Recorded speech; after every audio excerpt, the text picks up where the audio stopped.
students to AIB Education and study with Anand sir. Today I will be starting class 12 business study chapter number 7 directing. और आज की class की video में हमारा जो है वो पार्ट 1 की रिवीजन है। आज की क्लास की वीडियो में हम जोन 7.1 एंड जोन 7.2 को कवर करेंगे। सो स्टार्ट करते हैं हम चैप्टर को और एक शॉर्ट एक्सप्लेनेशन के साथ और ईजी एक्सप्लेनेशन के साथ उसको समझते हैं क्या है उसमें इंपॉर्टेंट टॉपिक्स। बात करते हैं डायरेक्टिंग की। देखिए डायरेक्टिंग क्या होता है। डायरेक्टिंग एक ऐसा फंक्शन है जो कि गाइडिंग प्रोवाइड करता है, कम्युनिकेशन प्रोवाइड करता है और साथ ही इंस्ट्रक्शन प्रोवाइड करता है काम के बीच में। जैसे फॉर एग्जांपल मेरा एक काम था, मैंने वो ऑर्गेनाइज़ कर दिया।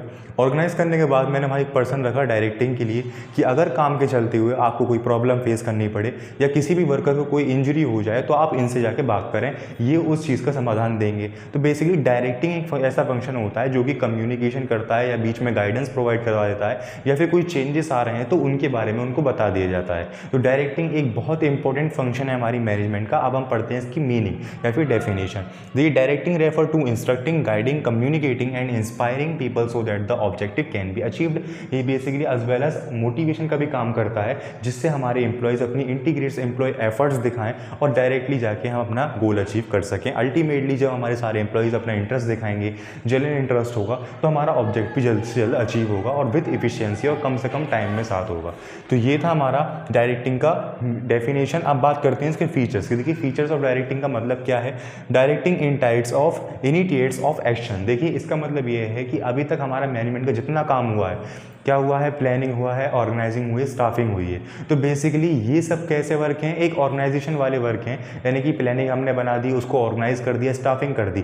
अब जो उसको एक्शन में लाना है वो कौन लाएगा, वो डायरेक्टिंग एक्शन में लाएगी उनको। तो बेसिकली वो काम करवाना कैसे है, किस तरीके से काम करवाना है, हर एक प्रॉब्लम को कैसे फेस करना है, तो वो डायरेक्टिंग के अंडर में आ जाता है। तो इसलिए इसको एक्शन बोला गया है कि ये ग्राउंड एक्शन है जिसके बेस पर हमारी पूरी मैनेजमेंट की प्लानिंग वर्क करती है। आई होप आपके समझ में आया होगा। अब बढ़ते हैं हम सेकंड पे। Directing takes places at every level of management, यानी कि डायरेक्टिंग एक ऐसा फंक्शन है जो कि हमारी मैनेजमेंट के हर एक प्लेस पे काम आता है, चाहे वो प्लानिंग हो, चाहे वो ऑर्गेनाइजिंग हो, चाहे वो स्टाफिंग हो।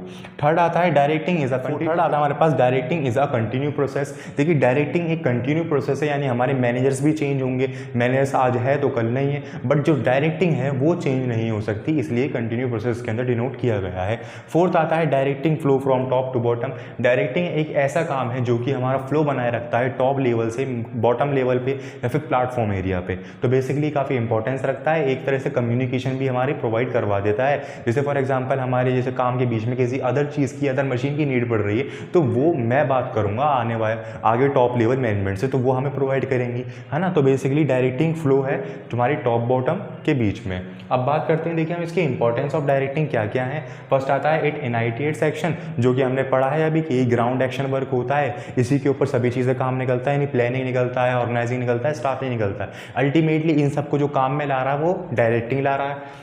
सेकंड आता है it is integrate employ effort. देखिए अगर हमारा लीडर, अगर हमारा डायरेक्टर जो भी डायरेक्टिंग कर रहा है वो लीडर मोटिवेशन प्रोवाइड करवा देता है एम्प्लॉय को, या फिर कोई ऐसा कॉम्प्लेक्स रिकॉग्निशन होता है जिसमें एम्प्लॉयज़ को उनकी काबिलियत के हिसाब से अवार्ड दिए जाते हैं या फिर उनको समझाया बुझाया जाता है, एक तरह से मोटिवेट किया जाता है। तो जब मोटिवेट होते हैं हमारे एम्प्लॉयज़ तो अल्टीमेटली उनकी जो अंदर की रिसोर्सेज होते हैं, उनके अंदर जो काम करने की क्षमता होती है वो और ज़्यादा निखर के आती है। तो बता रखा है इट इंटीग्रेट्स एम्प्लॉय एफर्ट्स, इससे अल्टीमेटली एम्प्लॉय के एफर्ट्स हमें ज़्यादा देखने को मिलते हैं और अल्टीमेटली हमारा क्या होता है, गोल अचीव हो जाता है विद एफिशिएंसी।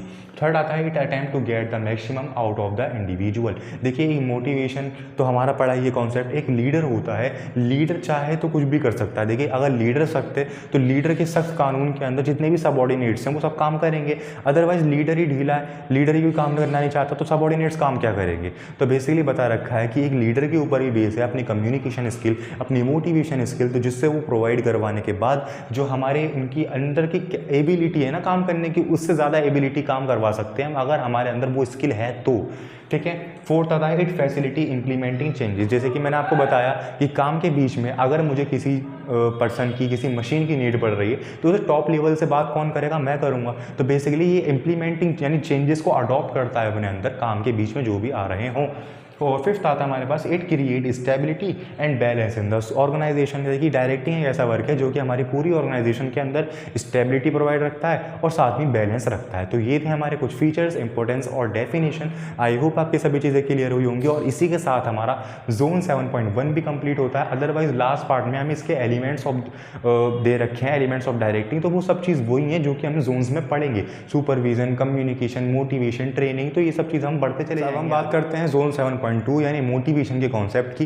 देखिए मोटिवेशन का मतलब क्या है? Motivation mean a process of simulating people to action to accomplish desired goal. यानी मोटिवेशन एक ऐसा प्रोसेस है जो कि हमारे पीपल्स को एक काम करने के लिए, एक एक्शन में लाने के लिए हेल्प करते हैं। जैसे फॉर एग्जांपल हम काफ़ी सुस्त होकर बैठे हुए थे, अब किसी ने हमसे कहा कि भाई हमें मोटिवेट किया कि काम करने से सब कुछ है, सुस्त रहने से कुछ नहीं होता, या फिर नींद ज़्यादा नहीं लेनी चाहिए। तो बेसिकली उसने हमें मोटिवेट किया किसी भी बात को लेकर, किसी भी काम को लेकर, तो हम तुरंत खड़े हुए और अपने काम में जुट गए। तो बेसिकली मोटिवेशन है। तो मोटिवेशन क्या होती है? बेसिकली एक ऐसा प्रोसेस है जो कि हमें एक्शन में लाने में हेल्प करे। अब बात करते हैं इसके कुछ फीचर्स की। फीचर्स ऑफ मोटिवेशन क्या होता है? देखिए फर्स्ट फीचर आता है motivation is an internal feeling. Motivation एक ऐसा फंक्शन है जो कि इंटरनल फील किया जा सकता है। ऐसा नहीं है कि हम 1-2 किलो खरीद के बाहर से ले आए कि 1 किलो मोटिवेशन दे दो या 2 किलो दे दो, ऐसा कुछ नहीं होता। देखिए मोटिवेशन एक इंटरनल फीलिंग होती है, अगर हमने फील कर लिया तो हम काम में लग जाएंगे, अदरवाइज नहीं लग पाएंगे, है ना। और motivation produce goal oriented behaviour. Motivation क्या होता है? एक हमें गोल अचीव करने में काफ़ी हेल्प करता है, एक गोल ओरिएंटेड प्रोसेस होता है,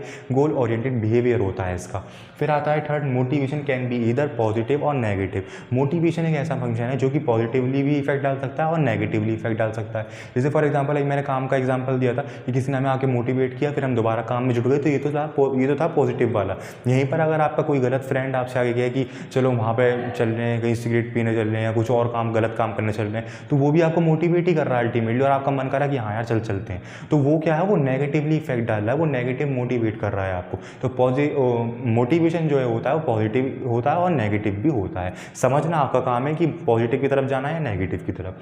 फिर आता है motivation is a complex process. देखिए मोटिवेशन जो है वो काफ़ी कॉम्प्लेक्स प्रोसेस भी होता है, क्योंकि सभी के सोचने की क्षमता अलग अलग होती है, सभी का माइंड थिंकिंग अलग अलग होती है, कोई हमारी बात को किस तरीके से ले रहा है, तो ये सब चीज़ भी हमें देखनी पड़ती हैं। तो मोटिवेशन काफ़ी कॉम्प्लेक्स प्रोसेस भी होता है। अब इसी चैप्टर के अंदर, इसी जोन के अंदर हमें 2 चीज़ें और देखने को मिलती हैं, financial incentive and non financial incentive, जो कि काफ़ी इंपॉर्टेंट, तो हम उनको पढ़ते हैं क्या क्या आते हैं उसमें इंपॉर्टेंट। हमारे पास आता है सबसे पहले फाइनेंशियल इंसेंटिव। देखिए फाइनेंशियल इंसेंटिव का मतलब क्या है? सबसे पहले आता है इसमें हमारे कुछ ऐसे प्लान्स जो कि मनी की टर्म्स में हो। तो फर्स्ट आता है पे एंड अलाउंस, कि हमें अपने एम्प्लॉयज़ को कितना पे करना चाहिए, कितने अलाउंस देने चाहिए। सेकंड आता है बोनस, की बोनस कितना प्रोवाइड करना चाहिए, कितना कैश रिवॉर्ड देने चाहिए, फिर अदर रिवॉर्ड्स देने चाहिए। थर्ड आता है प्रोडक्टिविटी लिंक वेज इंसेंटिव्स। देखिए वेज इंसेंटिव का मतलब ये है कि अगर हमारी प्रोडक्टिविटी बढ़ेगी तो अल्टीमेटली वेजेस सिस्टम भी बढ़ेगा, प्रोडक्टिविटी घटेगी तो वेजेस भी घट जाएंगे, तो अल्टीमेटली वर्कर्स की जो वेजेस होती हैं वो डायरेक्टली लिंक रहती है हमारी प्रोडक्टिविटी से, ये बताया रखा है। फोर्थ आता है प्रॉफिट शेयरिंग। देखिए प्रॉफिट शेयरिंग का मतलब ये होता है कि कुछ शेयर होल्डर होते हैं, हमारे डिबेंचर्स होते हैं, तो वो उन्होंने जितनी परसेंटेज के हिसाब से वो मालिक हैं उस पर कंपनी के, तो उन्हें कितना परसेंटेज मिलना चाहिए, कितनी वो मतलब उनका कितना प्रॉफिट है, शेयर है हमारी कंपनी के अंदर, तो प्रॉफिट शेयरिंग रेशियो निकाला जाता है इसमें। फिफ्थ आता है को पार्टनरशिप और स्टॉक ऑप्शन, जो कि हमारे स्टॉक ऑप्शन होते हैं और को पार्टनरशिप जो होते हैं बेसिकली, तो आपको पता ही होगा पार्टनरशिप वगैरह क्या होती है, जो एक से ज़्यादा पार्टनर्स रख ले होते हैं, है ना, पार्टनर्स लिमिटेड होती है कंपनी। तो और स्टॉक ऑप्शंस होते हैं हमारे, जो हम share holder, preference share holder, equity share holder, उन सब के बीच में डिवाइड कर देते हैं अपने स्टॉक ऑप्शन को। और सिक्स्थ आता है हमारे पास रिटायरमेंट बेनिफिट्स, यानी रिटायरमेंट में हमें कितने बेनिफिट्स प्रोवाइड करवाने हैं अपने एम्प्लॉयज़ को, तो ये सब चीज़ें हमारी बनी रहती हैं जिसके अंदर मनी डिनोट होती है। अब बात करते हैं नॉन फाइनेंशियल इंसेंटिव की। देखिए नॉन फाइनेंशियल इंसेंटिव का मतलब होता है जिसके अंदर मनी का इन्वॉल्वमेंट ही ना हो। तो सबसे पहले आता है हमारे पास स्टेटस। स्टेटस का मतलब आप समझते हो कि हमारे आसपास का स्टेटस क्या होना चाहिए, हमारा खुद का स्टेटस क्या होना चाहिए, वो सबसे मेन इंपॉर्टेंस रखता है। सेकंड आता है ऑर्गेनाइजेशन क्लाइमेट। देखिए ऑर्गेनाइजेशन क्लाइमेट सबसे बेस्ट होना चाहिए, यानी कि हमारा ऑर्गेनाइजेशन क्लाइमेट ऐसा हो कि उसके अंदर कोड ऑफ कंडक्ट का ज़्यादा ध्यान रखा गया हो। ये नहीं कि कोई ऊंचे पद का इंसान अपने नीचे वाले पद को तू करके बात कर रहा है और जो नीचे वाले पद का इंसान है वो उससे उम्र में बड़ा है। तो बेसिकली कोड ऑफ कंडक्ट यहाँ पे बेहतरीन होना चाहिए और हमारा बिहेवियर अच्छा होना चाहिए सभी सबॉर्डिनेट के साथ, सभी लीडर के साथ, सभी मैनेजर्स के साथ। और हमारे पास थर्ड आता है कैरियर एडवांसमेंट अपॉर्चुनिटीज़, यानी जो हमारे कैरियर एडवांसमेंट अपॉर्चुनिटी होती है। देखिए हर एक को अपनी कैरियर को बढ़ाने के लिए चिंता होती है, तो उनके एडवांसमेंट में अपॉर्चुनिटी हमें देनी चाहिए कि वो जैसे कि अब प्रमोशन के काबिल हो गए हैं या फिर उन्हें इस पोस्ट से अब दूसरी पोस्ट पे भेज देना चाहिए जो कि उससे बड़ी है। तो बेसिकली एडवांस कैरियर की अपॉर्चुनिटी के ऊपर बात करते हैं हम यहाँ पे। फोर्थ आता है देखिए जॉब इनरिचमेंट। देखो जॉब इनरिचमेंट का मतलब होता है कि कभी कभी हमें कोई ऐसा काम मिल जाता है जिसमें हमारी खुद का इंटरेस्ट होता है, तो हम इसे और लगन से करते हैं। तो बेसिकली बताया गया है कि अपने एम्प्लॉयज़ को कोई ऐसा काम प्रोवाइड करवाना जिसके अंदर खुद का इनका इंटरेस्ट हो, जिससे हमारा वो अपने लगन से काम करें और अल्टीमेटली हमारा गोल अचीव हो और हमारी प्रोडक्टिविटी बढ़े। सेवन्थ आता है हमारे पास एम्प्लॉयज़ पार्टिसिपेशन। देखिए एम्प्लॉयज़ को हर एक मीटिंग के अंदर पार्टिसिपेशन देना चाहिए। अल्टीमेटली इसका मतलब ये है सबऑर्डिनेट्स को पार्टिसिपेशन देना चाहिए, या ताकि सबऑर्डिनेट्स ये ना समझे कि हमारा तो इस कंपनी के अंदर कोई रोल ही नहीं है। यानी कोई भी हमें आइडिया लाना है, कोई भी इंसेंटिव है हमारा, कोई भी इनोवेटिव आइडिया है जिसके ऊपर हमें आगे चलना है, तो उसके ऊपर हमें सबसे मिलकर राय लेनी चाहिए, तब हमें उस आइडिया पर काम करना चाहिए। फिर 8 आता है एम्प्लॉयज़ एम्पावरमेंट। देखिए एम्प्लॉयज़ एम्पावरमेंट का मतलब ये है कि अपने एम्प्लॉयज़ को कुछ ना कुछ अथॉरिटी, कुछ पावर दे देनी चाहिए। देखिए ऊपर वाले में अगर आप गौर करें एम्प्लॉयज़ पार्टिसिपेशन का मतलब ये है कि यहाँ पे डिसेंट्रलाइजेशन मेथड का यूज़ करा जाए और यहाँ पे डेलीगेशन का यूज़ किया जाए। यानी कि एम्प्लॉयज़ एम्पावरमेंट का मतलब ये है कि उन्हें कुछ पावर दी जाए ताकि वो ये ना समझें कि हमारे पास तो कुछ पावर ही नहीं है, आज मैं यहाँ हूँ आज नहीं हूँ तो मेरे से कोई फ़र्क ही नहीं पड़ रहा। तो थोड़ी सी पावर देनी चाहिए अपने सबऑर्डिनेट्स के साथ ताकि वो अपने आप को कमज़ोर महसूस ना करें। तो ये थे हमारे financial and non financial. Class की वीडियो में हमने जोन 7.1 एंड जोन 7.2 को कंप्लीट कर लिया है एक शॉर्ट एक्सप्लेनेशन के साथ, और जितने भी इंपॉर्टेंट पॉइंट्स थे वो सभी हमने कवर किए हैं। फिर भी अगर आपको किसी भी टॉपिक के अंदर कोई भी डाउट हो तो आप मुझे कमेंट सेक्शन में ज़रूर बताएं। अदरवाइज़ आप जो हमने आज पढ़ाया है या फिर जो पहले हम पढ़ा चुके हैं उनको आप लिखने की ज़रूर प्रैक्टिस करें, और साथ में एक बार बुक ज़रूर रीड करें।